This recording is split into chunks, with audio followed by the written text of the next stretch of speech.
Microleague Wrestling, released in 1987 for the Commodore 64 and Amiga. I remember seeing ads for it in gaming magazines, and thinking its digitized graphics looked amazing. But I knew if I ever tried to play it, my poor Tandy would explode like Death Star, so I never gave it much thought. I always did wonder why Hulk Hogan had pink lasers for arms on the cover, but I guess they were just aping the design of Microleague Baseball. Hulkster unfortunately isn't packing any death rays in the game.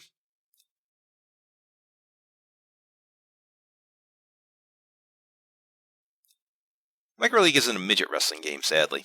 Instead, it's the first licensed WWF video game. At least that's what Wikipedia says. Microleague sports games are famous for focusing on strategy and simulation over gameplay, which certainly makes for a completely different wrestling experience. Anyway, you load the game and get two choices of matches. No, not match types, just two matches. You can either have Hulk Hogan versus Randy Savage, or Hogan versus Paul Orndorff, where you can be either guy. And that's it. They did have later expansion packs which featured Hogan versus DiBiase, Savage Honky Tonk Man, Harley Race Jim Duggan, and Jake Roberts Rick Rude.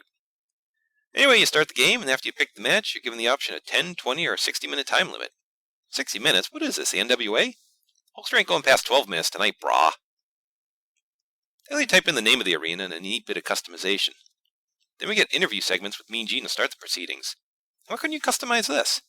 Imagine the Hulkster cutting a promo on your friend for getting a D in math, or being a loser who plays wrestling video games. That would have pushed this game over the edge. Hell, who would have even needed to wrestle after that? Anyway, after the promo, the Fink does intros as you make your entrance to a version of your theme song.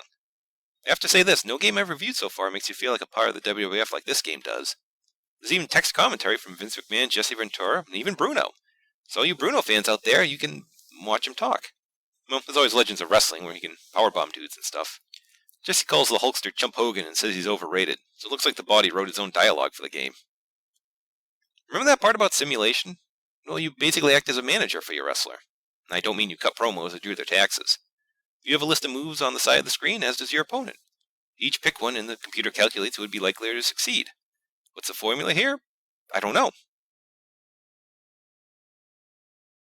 But someone wins, and you see the move play out in digitized format with footage from actual matches.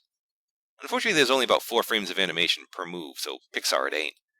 And the moves are apparently accompanied by the sound of a whip cracking, along with some hiss to simulate crowd noise.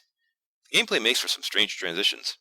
One minute I'm ramming Randy Savage's head into the turnbuckle, then I guess I fell down because I'm suddenly prone on the mat. He's giving me a knee drop. There's not a lot more to say. You play a match and that's that. The gameplay, if you can call it that, is pretty interesting, even if it largely reduces you to a spectator. I think the game would have nicely lent itself to some sort of season mode, but given they can only squeeze 2 matches onto a floppy disk, that wasn't happening in 1987. These last 2 games have been okay, but I need to play a classic WWF game. I think it's time we headed back to the arcade, but that's for next time. Until then, thanks for watching, and remember, a winner is you.